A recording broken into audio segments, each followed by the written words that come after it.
Hi, I'm Jack Leggett, Clemson University baseball coach, and we're going to be talking today about the fundamentals of fielding ground balls and drills. These fundamentals and these drills have been learned a long period of time ago when I was in college and have been passed on to my players along the way.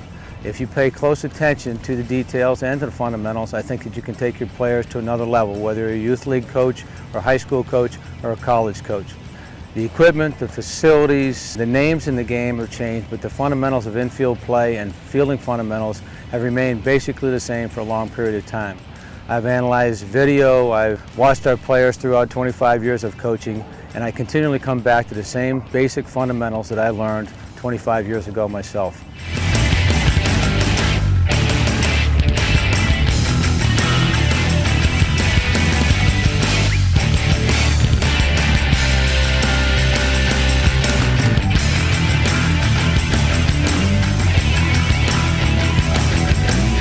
I believe that there's a strong correlation between technique and success, and if a young player will continue to work on his technique, he'll have an opportunity to be much more successful as an infielder in time. I also believe that practice time is much more important than game time early. If you put kids out there in game situations, they'll automatically go back to their old habits that they learned earlier in life, and I think it's very important that you work on repetition and you work on detail and you work on practice time early in those young players' career. I also believe that you've got to break the skills down in a logical progression and step-by-step progression.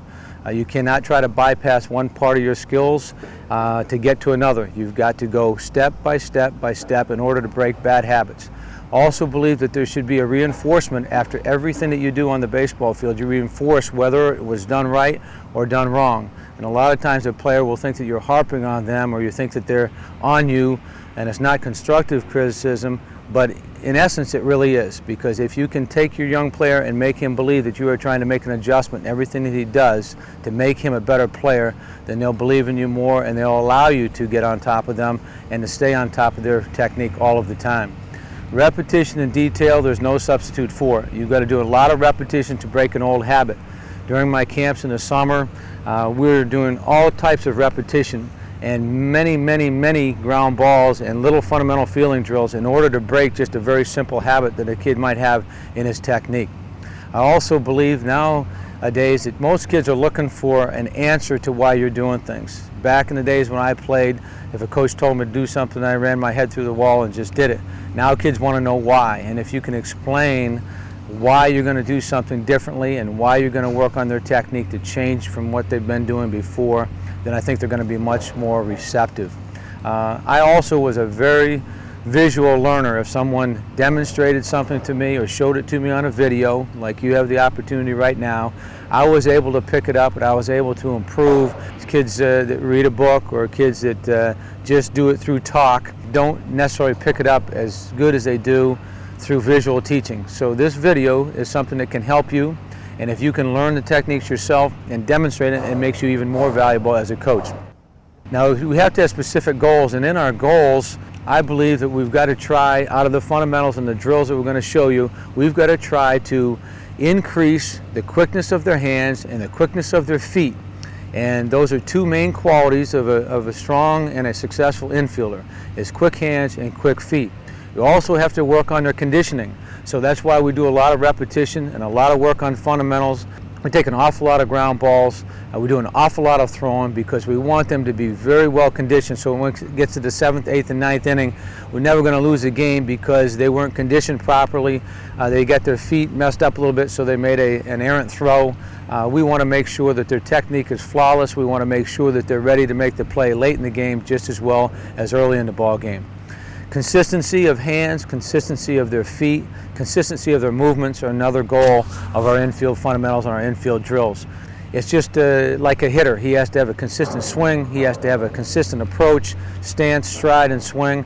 Your pitchers have to have a consistent and a repeatable delivery in order to throw strikes and to throw strikes with all of their pitches. And the same thing is true with your infielders. They have to have a repeatable delivery or repeatable movements and consistent movements in order to field ground balls properly and to be able to make the plays play after play after play. The next thing we try to do during our drills is to thoroughly prepare them mentally and physically, try to put them in all different types of situations, have them experience all different types of ground balls and all different types of situations. I break it down into 5 A's. There are 5 A's that I think have to be important for you to teach your infielders in terms of their mental approach. And the first A that they have to have under control is that they have to have the right attitude, and they have to think that the ball is coming in their direction all of the time and want it to come in their direction. The second A is anticipation. They have to have anticipation skills. They have to think that the ball is coming their way, will the ball to come their way. I've played a lot of shortstop, second base, third base in my time, and I always felt like I had good anticipation skills. Maybe wasn't the fastest or the quickest or had the strongest arm, but had great anticipation skills. I would know the pitch that was being thrown, the type of hitter, the surface, my strengths and limitations, and I was able to anticipate the ball coming my way and get myself just one step closer to having a better jump all of the time.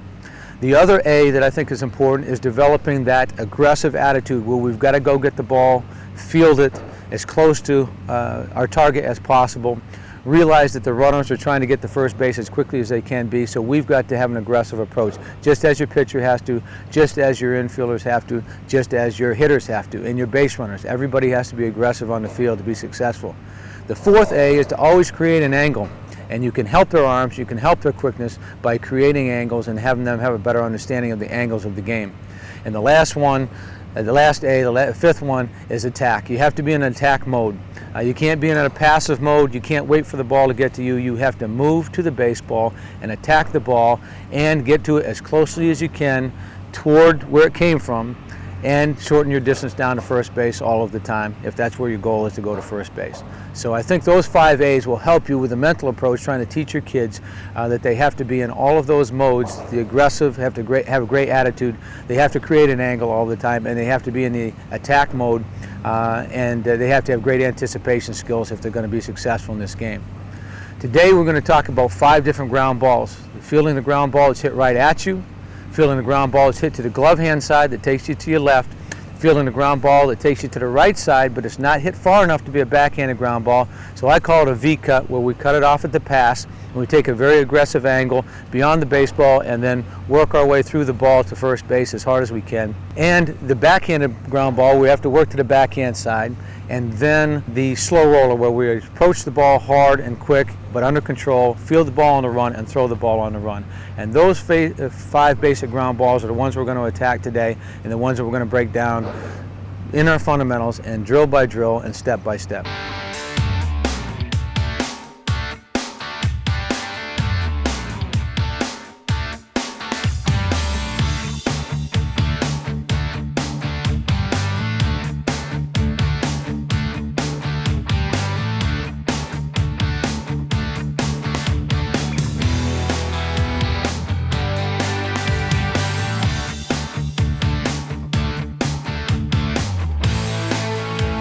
We're going to first start with the ball that's hit right at you.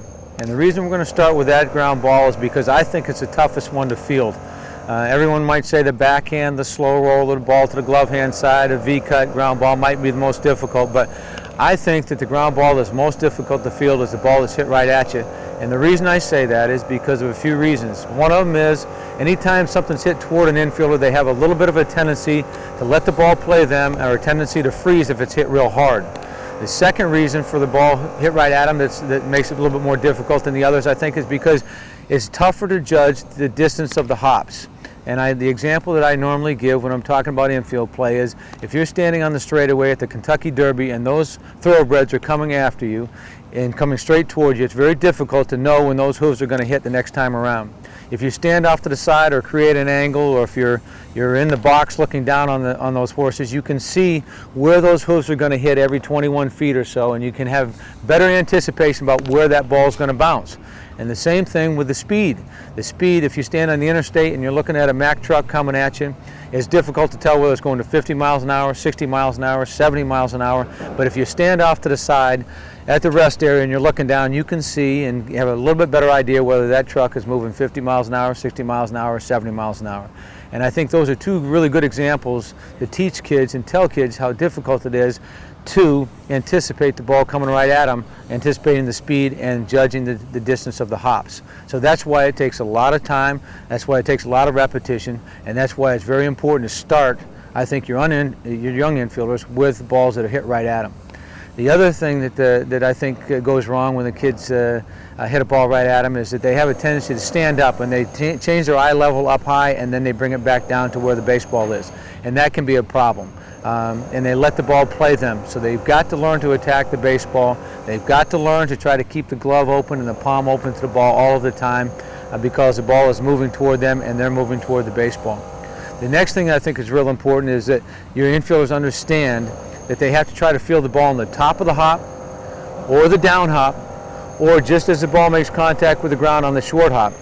And they want to try to avoid that in-between hop where the ball hits and it accelerates by picking up topspin and it gets in up underneath them and then they start feeling the ball underneath their body.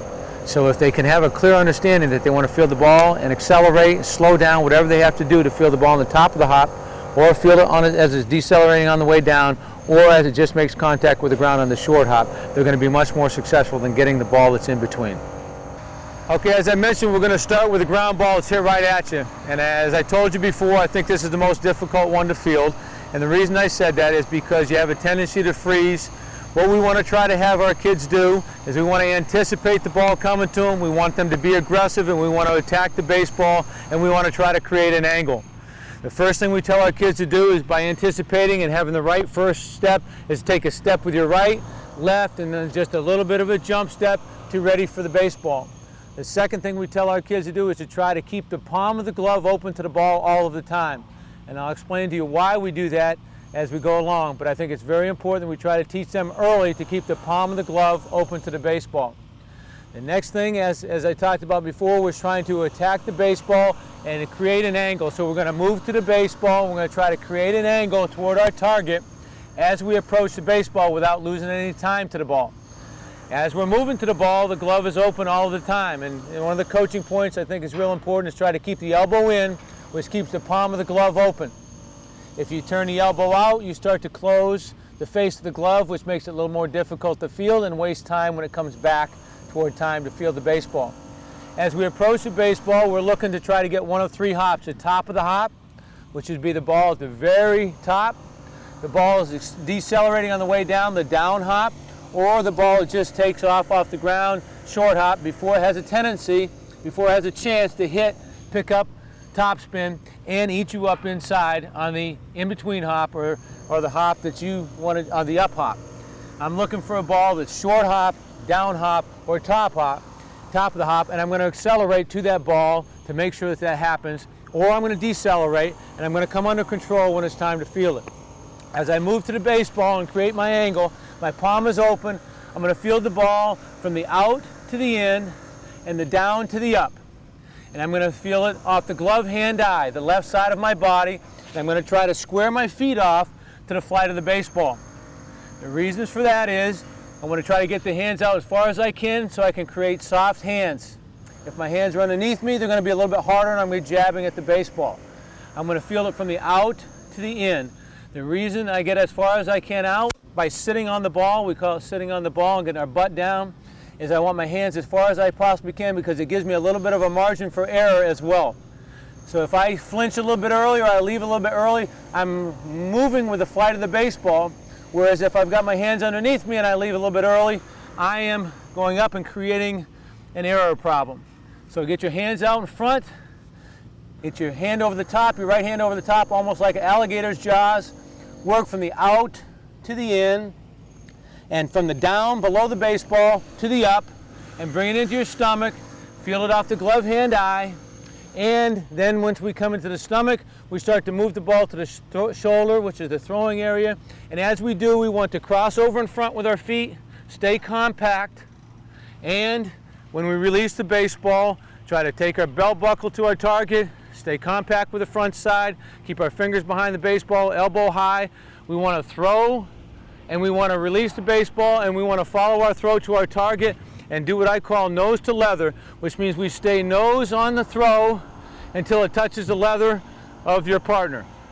And so there's the basic points again: aggressive, palm open, create an angle, feel the ball from the out to the in, down to the up, off the glove hand eye of your body, squared off feet, stomach to shoulder, fingers behind the baseball, elbow high, stay compact, and throw and release the ball nose to leather. Okay, here we go.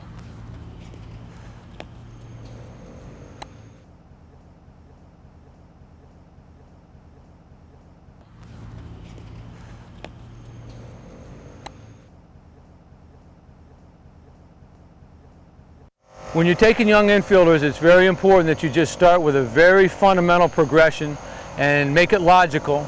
And the first thing we're going to do with our infielders to show you what we do with our players here at Clemson is they'll come out and we'll work on their technique and we'll field ground balls with no ball. Then we'll take a stationary ball and they'll field ground balls with a stationary ball. And then we'll roll them ground balls right at them and we'll work on their technique. Fourth thing that we'll do is we'll take a light fungo and just hit balls off the bat and a very light fungo to them and try to reiterate, keeping the glove down, palm open, feeling off the glove hand eye, out to the in, down to the up, working below the baseball, stomach to shoulder, squaring their feet off and staying compact to their target.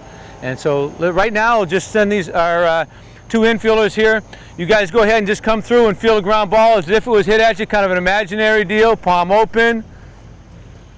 Good. Go ahead, Trip. Palm open, travel low. The second step that we would do is we would try to talk to our players about staying very low, keeping the palm open in their approach, and we'll put a stationary ball out there. And we'll just imagine that it's been hit off the bat.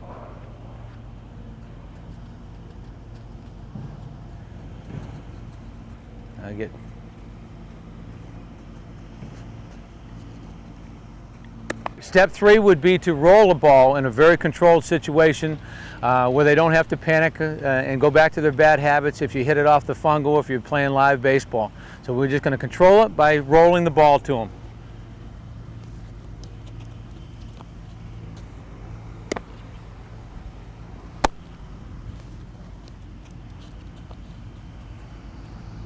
The fourth part of our progression would be to just go one small step further than rolling the ball, and that is to hit a light fungo. Just so it's coming off the bat, they get a little different view.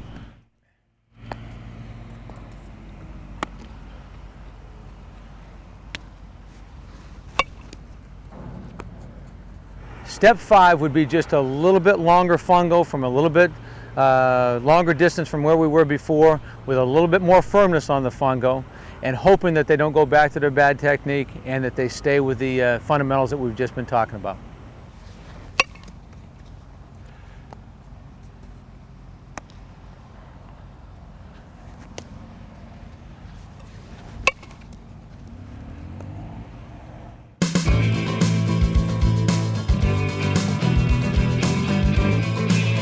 Next ground ball that we're going to attack today is a ground ball that's hit to my glove hand side. I consider this the easiest one because it's a little bit easier to judge the distance of the hops, judge the speed of the ball, and it's taken me a little bit closer to my target all of the time. So this one will probably come the easiest to your young infielders. When we're talking about fielding the ball to the glove hand side, we're going to walk into our stance again, and as the ball's hit, we are going to cross over. We're going to keep our glove, try to keep it knee level. We're going to try to keep our eyes fixated on our target.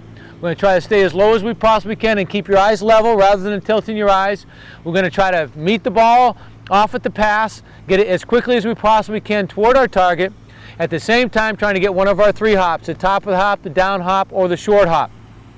As we approach the baseball, we are going to now set ourselves, when we do get to that point, we're going to try to sit on the ball and use the same principles as the ball hit right at us. Try to feel it from the out to the in, down to the up, stomach to shoulder. Try to feel it off the glove hand eye if we can. We're going to look the baseball in, out in front of us, bring it into our stomach, and then we're going to try to really be aggressive and squaring our shoulders around toward our target, trying to square ourselves up instead of drifting toward the outfield and dropping our elbow down. We want to try to square our shoulders toward our target, square ourselves up, and then be accurate with our throw and stay on our throw, nose to leather again. Okay?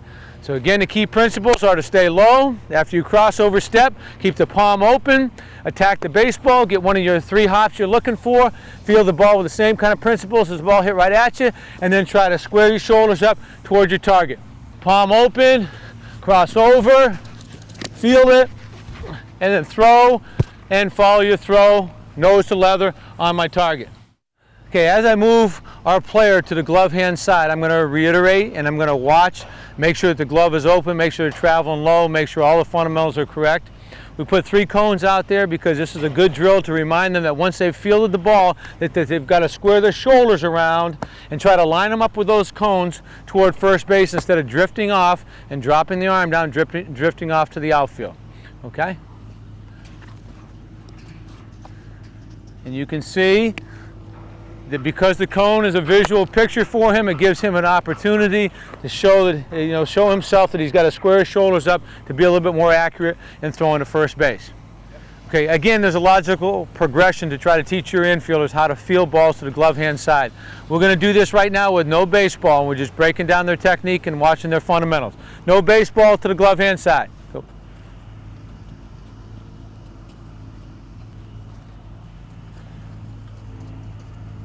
Okay, the next progression off of that would be to just put a stationary ball out there. Now we're going to roll the ball. We're going to go to the next part of the progression would be just a lightly rolled ball, watching the glove open, making sure they're staying low and working on their technique. Perfect, good. Good, that's it, trip. The next part of this progression would be to hit a heavier fungo or a more crisp fungo, challenge them a little bit more to the glove hand side, and just really keep watching their technique and watching the glove movement, watching how low they travel, and watching their fundamentals all the way through it.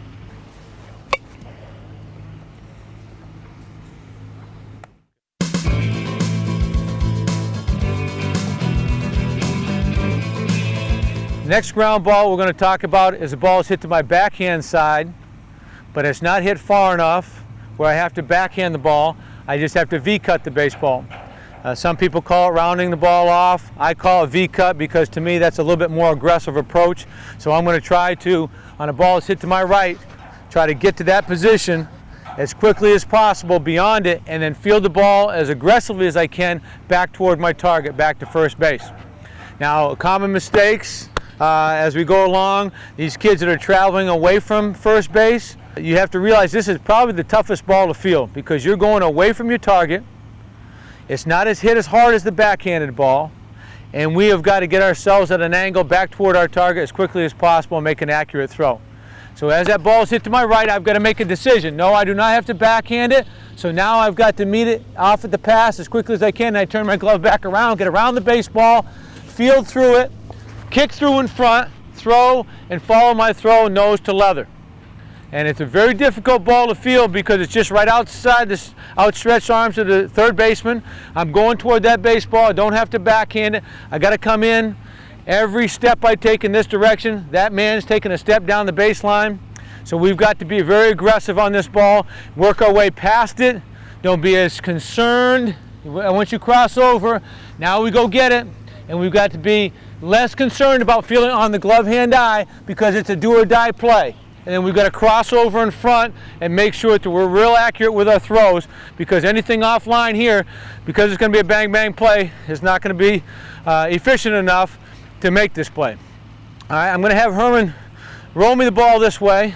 I'm going to cross over, I'm going to read it, and then walk into my stance and then go get beyond the baseball, field through, and follow my throw by crossing over in front, going nose to leather, and be real aggressive on my approach. But again, the key principles: cross over, make a decision, get to the ball, feel it with a little bit of an angle going towards your target, cross over in front, and then really, really be aggressive with your throw, really be aggressive with your nose to leather technique.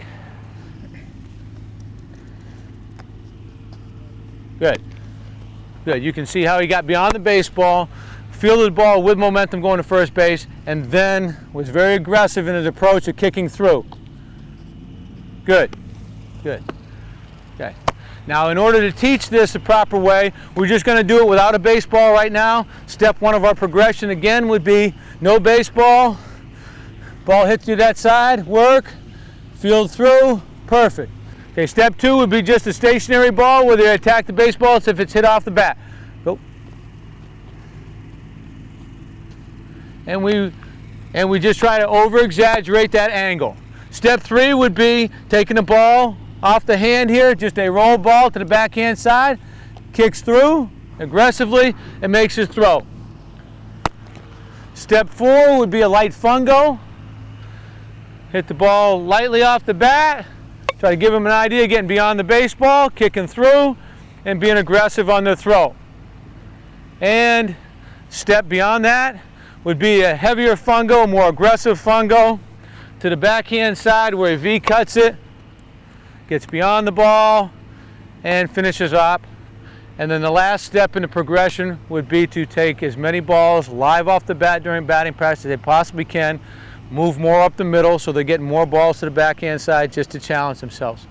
And if young infielders have a hard time visualizing the angle that they have to take, we just put a cone out there, and I'm going to take a ball and I'm going to roll it right at our infielder. He's going to get beyond the baseball and work his way across that cone. And by using the cone out there, it gives him a visual picture of the angle that he has to take and how aggressively he has to get to the baseball in order to cut it off.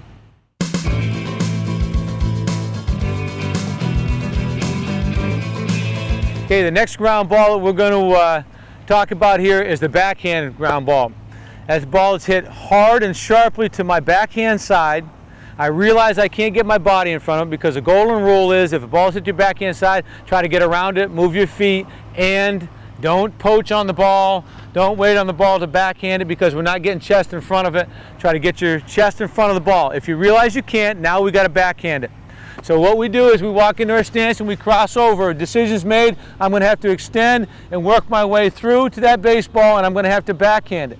The key coaching points in fielding the ground ball to the backhand side, I think, are trying to keep your eyes level, trying to bend your knees, not bend at the waist, try to take your elbow and turn the elbow out, which forces your palm to be open. If the elbow is in, the palm can be closed and you're showing less of your glove. Try to spread the fingers in the palm of your glove.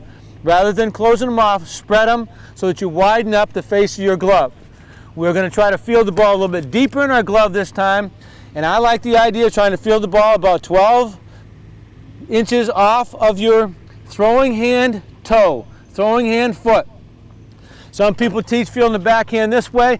I don't believe in it because I think that if you can feel it that way, you probably could have moved your feet a little bit more and gotten around the baseball.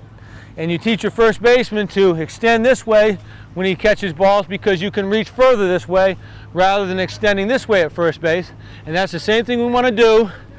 We're going to have a little bit better opportunity to reach a little further by going off the glove hand foot. We're going to swipe through the ball slightly so it goes deeper in the glove and it starts to bring my shoulders around toward my target. If I give with the ball, it's going to take me more toward the outfield.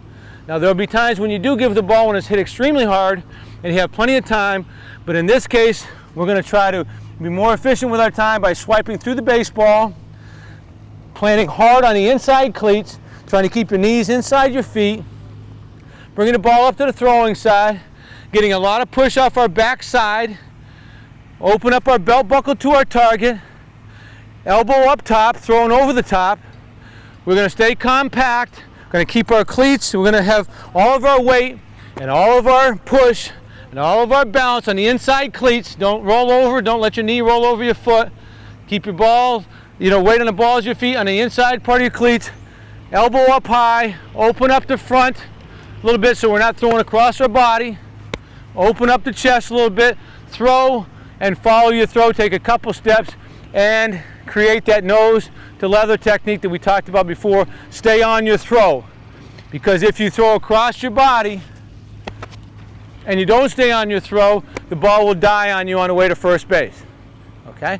So again, the key elements are walk in your stance, crossover step. Make a decision, field the ball about 12 inches, 6 to 12 inches out in front of my my fielding glove hand foot. Swipe through it slightly, which brings my shoulders around. I'm going to plant hard on the inside cleat. I'm going to open up my belt buckle to my target, elbow up on top, fingers behind the baseball, throw and follow my throw. And nose to leather technique at the end so that we have more carry and less tail on our ball. All right, so a roll ball would look something like this. Swipe through it slightly, plant my cleats, and make my throw. Now when you're working on balls to the backhand side, tell your partners to be firm with it. It's easier to feel a backhand ball that's hit hard than it is when it's hit soft. The logical progression would be just to take one step to the backhand side, swipe through, plant real hard, and throw an imaginary baseball. Okay? All right, here we go. Go ahead, Herm. Good. Stationary ball, cross over, swipe through it. The next progression would be a slightly and very lightly roll ball, so they get a chance to stick his nose right in on it. Excellent technique. Watch the ball into the glove, swipe through it, and then the next part of our progression would be to take a light fungo and hit it to the backhand side, and then the next part of the progression again would be to take a little bit heavier fungo, a little bit more aggressive fungo to the backhand side. A very good drill is what I call a clap drill, and that is just to take a step with the backhand side, with the glove hand side, swipe through the ball, and then bring the hands together and clap them together. Why don't both of you guys do it at the same time? When I say go. Ready, go. Okay? And what they're trying to do there is just take a step, swipe through it, and create the idea that they got to get their hands together in a throwing spot really quickly and be ready to get up on top of the baseball across the diamond.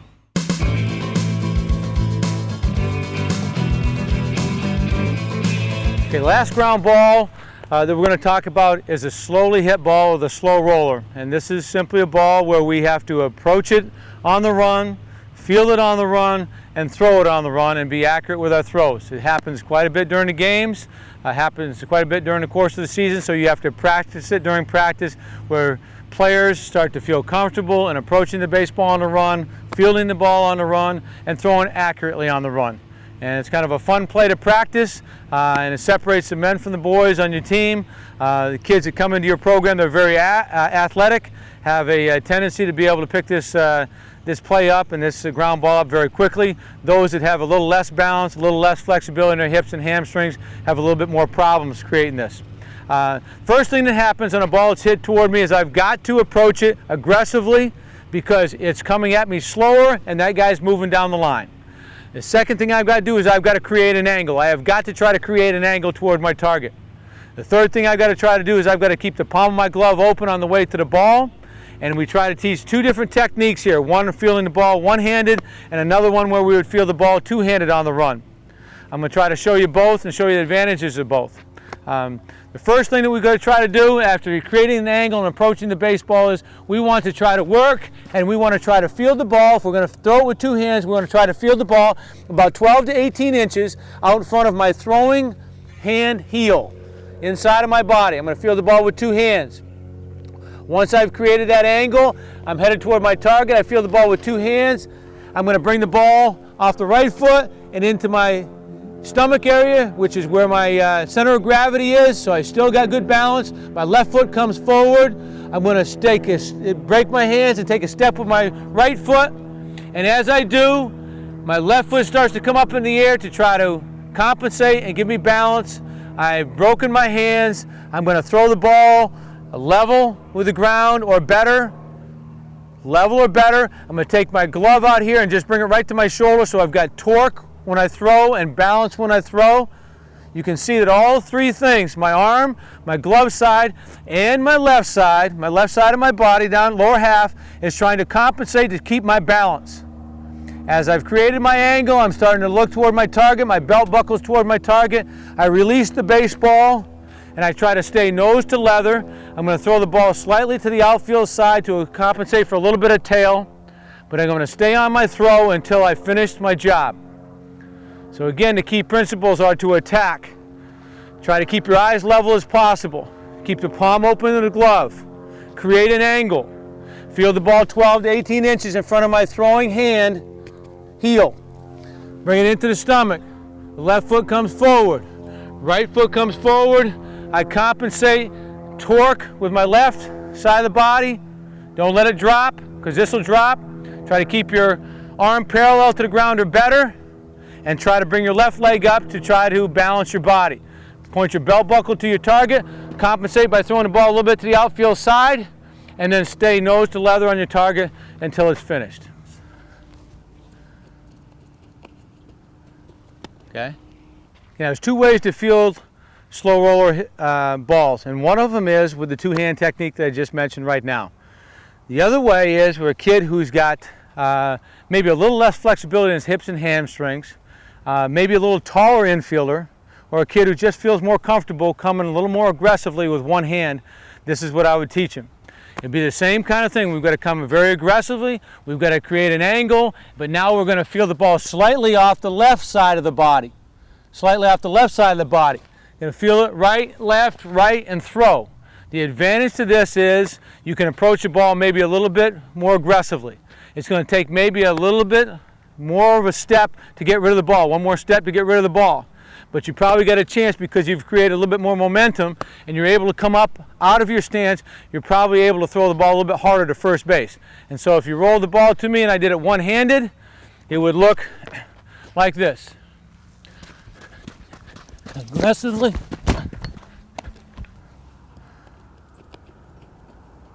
Good. And the progression would be, the first thing I would tell young kids is just to take a baseball in their hand. Pretend they're an option quarterback. You just create a little fun drill with it. Pretend you're letting the guy go into the line, give him the fake, run around the corner and throw the ball on the run. Just get used to throwing the ball on the run. Go ahead. Good. Okay. That would be drill number one. Number two would be to approach the baseball with no ball. You know, just pretend it's rolled. Here it comes. Go. And we have a stationary ball. We come through, approach, roll the ball. Ball off the bat. I'm going to talk real quickly about the slow roller. A ball is hit and it's just hugging the ground. You have no choice. It's a do or die situation, but to field it barehanded. Doesn't happen very often at shortstop and second base, more of a third baseman type play. I'm going to show these guys, even though they're out at shortstop, I'm going to show them the idea of letting the ball roll into the hand and being able to throw all in one motion. Okay?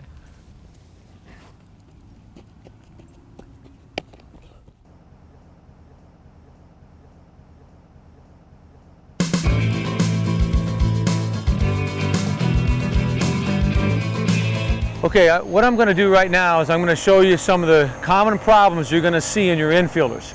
And then I'm going to try to give you some solutions that will help you take care of those problems. The first problem that you might have out of a young infielder or an infielder at the college level would be for them not to be getting a good jump and not be walking into their stance. If a young infielder gets cemented in the ground and in between pitches does not move his feet, and he does not change his eye focus, does not communicate with his other infielders, he's got a tendency to be one step less quick than he needs to be. So if our young infielders got into a situation where they didn't change their feet, then what we would try to do is try to show them that they might get caught in between rather than being completely prepared. And we would take the other infielder and we would tell him to walk into his stance and get yourself a great jump and move through the baseball. We would evaluate these kids and watch them and videotape them sometimes during batting practice to make sure that they're getting jumps off of each one. The second common problem you see is a kid who may not be creating an angle strong enough to help his arm toward first base. So what I'm going to do is show one of our infielders not taking a good angle. He's coming straight at the baseball and then having to create it afterwards. Then I'm going to show what we can do to try to make that happen. Now we're going to take a good angle to the ball.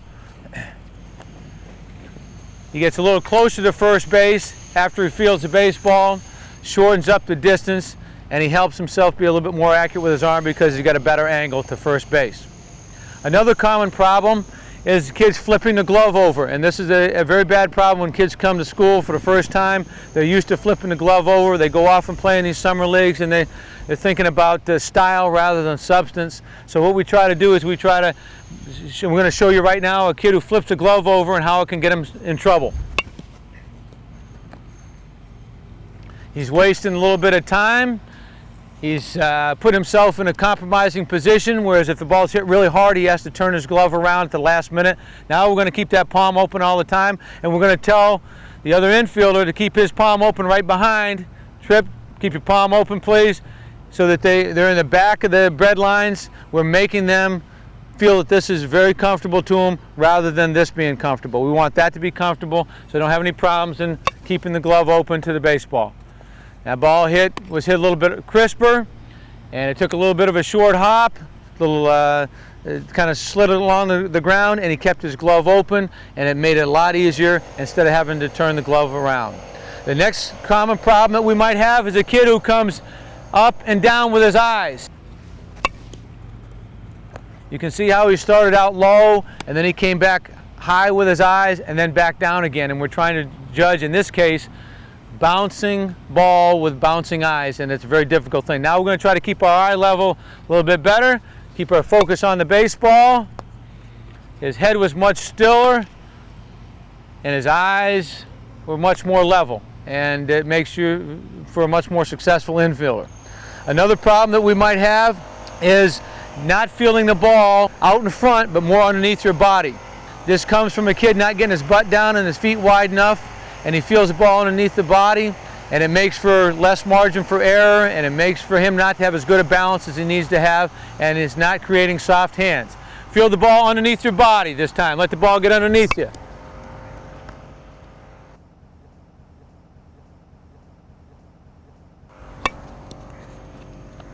And you can see he's in a much better position with a much better margin for error. Feeling the ball further out in front, he can create softer hands. And you can see the ball into the glove much better than the kid who lets the ball travel underneath his feet. Another common problem would be to field the ball not off the glove hand eye, but off the right side of your body. Over traveling and fielding the ball off the right hip. And a lot of times the player will do that. His head wants to go toward his target, but he's fielding the ball off the right side of his body. It travels back behind him. He gets an in-between hop rather than the short hop or the down hop or the top of the hop. His head's going in this direction. He has a little bit more trouble in transition, and a lot of times an error is created because he's working from the glove to the throwing area with his head going in the opposite direction. You can see that he has to take a little bit of a false step after he fields that ground ball. You can see that his head is moving in this direction, but his glove is over this side of the body, and his shoulders are not squared up to the ball. If it takes a bad hop, he's in a lot of trouble. Okay, now we're going to field it off the glove hand eye. Really exaggerate off the glove hand eye. That side of the body, you can see he's got great head position, looks the ball into the glove, and he's in great balance position when he fields the baseball. This is a common problem, is wasted steps on the way to the baseball. A lot of times I see kids come back over the summer, or they come into your program, and there's a lot of wasted steps. They'll step behind with the left foot. They got all kinds of style, but they forget that they've got to try to get the ball to first base under 4.2 seconds, or even sometimes faster than that. So they've got to get to the baseball without any false steps and any wasted steps. Okay? You can see how he took some false steps on the way to the baseball, and it's wasted time all the time. Kick back behind trip. And again, you can see that there's some false steps on the way to the ball. So what we would normally do in this situation is we would put a runner going down the line, or we'd take a stopwatch out. And when we take the stopwatch out, as soon as the ball comes off the fungo, we bang the stopwatch and we yell the times out to them. And if they take the false steps, it may be 4.7, 4.6, and we'd be yelling that across the infield. Pretty soon the false steps start to disappear, and now it's 4.4, 4.3, 4.1, depending on how hard it comes off the fungo bat. But they are on the move all the time. They got a much better idea about taking less false steps, getting to the baseball, better angles, and getting rid of the ball. Okay?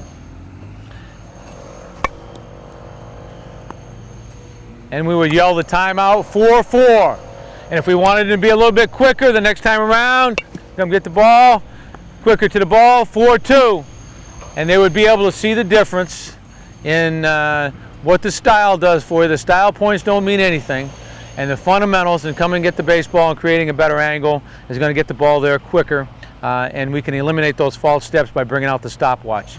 I want to talk about a couple of common problems that you get from your infielders on the slow roller.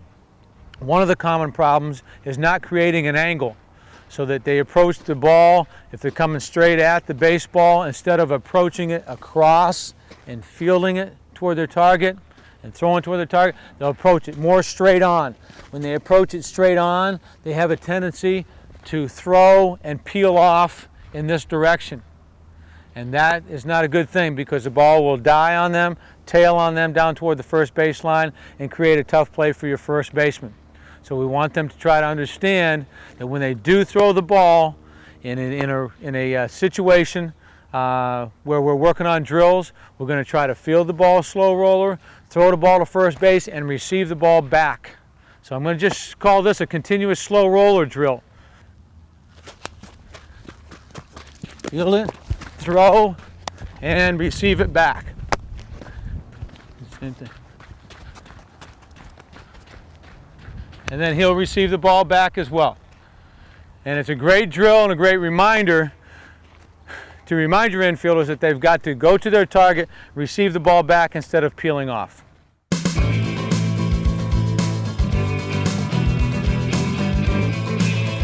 Another drill that we might use is just what we call a 1-2-3 drill, where we really break down the hands out front, ball into the stomach, and ball up to the throwing area. 1, 2, and 3. And that is a drill that we can use with a kid who does lose the ball in transition, does let the ball drift off to the right side of his body, doesn't square off his feet, doesn't square off his shoulder. So we just try to break it down, what I call a 1-2-3 drill. We're just going to break this down. Roll the ball easily, feels it 1, 2, 3. And then so he just creates a little bit of a mechanical feeling, but it's one of those things where all of a sudden it becomes 1, 2, 3, 1, 2, 3, 1, 2, 3, 1, 2, 3. And that way it gives them an idea that they've got to keep the ball in the glove hand eye. It gives them the idea that they've got to get the ball out in front, feel the ball out in front, and they got to bring it into the center of their body, the center of gravity, which is their belt buckle. And then stay compact when they get to the throwing area. 1, 2, 3. This drill right here is just an angled cone drill. And this is for the kid who doesn't have a great idea of the angle he has to have toward first base. So we just put some subtle cones out here, which gives him a visual picture. So when we hit him a ground ball, he'll work his way through and work his way in a straighter line toward first base. It's just something that gives them a little bit of a visual cue about getting a better angle toward their target. And he works his way down the cones.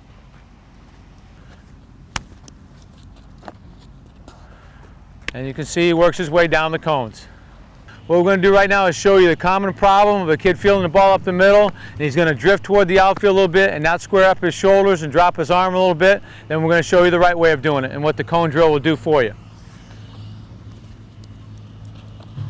See, he kept on drifting toward the outfield. His arm drops down a little bit, and the problems for accuracy start to increase. With the angled cones up there now, we're going to square his shoulders off as he fields the baseball and clear himself, and he's going to have a better angle toward first base and more accuracy. He gets beyond it, and then he squares up his shoulders, and he's a little bit more accurate on his throws and has more on top of his throw. So the angled cones is just a visual picture for those infielders that like to drift and drop their elbow down when they're moving to the glove hand side.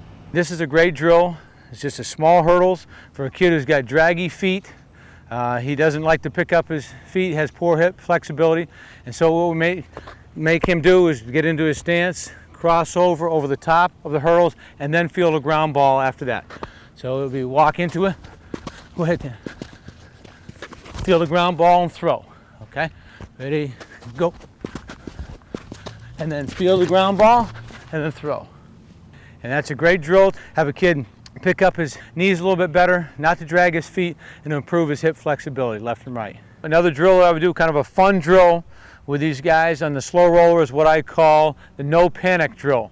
And in the no panic drill, all they're going to do is they're going to come and they're going to field the ball, and then they're going to bobble it, and they can do anything they want with it, just so that they understand if it happens in the game, they're not going to panic. They're going to continue to try to gain control, continue to try to move themselves closer to their target, and then once they gain control, to make an accurate throw. So we're going to call this a no panic drill. Okay? Where they just continue to close down the distance to first base. We have a lot of fun with this drill. They can tap it, try to turn the glove around, whatever they have to do, and try to gain control or maintain control of the ball and be able to throw after they have found control again. Let's try it with her.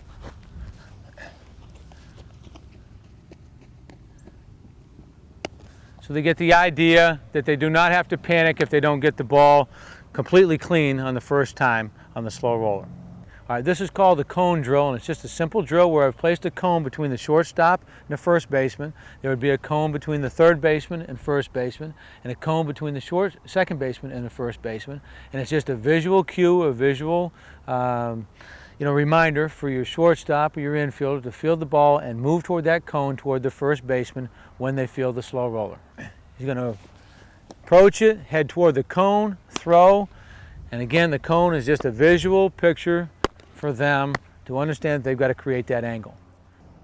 Now that we've been through talking about all 5 of the basic ground balls and the fundamentals involved and some of the drills that will help you teach it a little bit better or learn it a little bit better, we hope that you've come away from this video with something that can help young players become better baseball players and more fundamentally sound. As I said before at the very beginning, I really believe that technique can make the difference, can separate the good player from the great player. And if you'll pay attention to detail and the small things that we talked about in the video, I think you can make some great progress with your players and make some great progress if you're a current player now.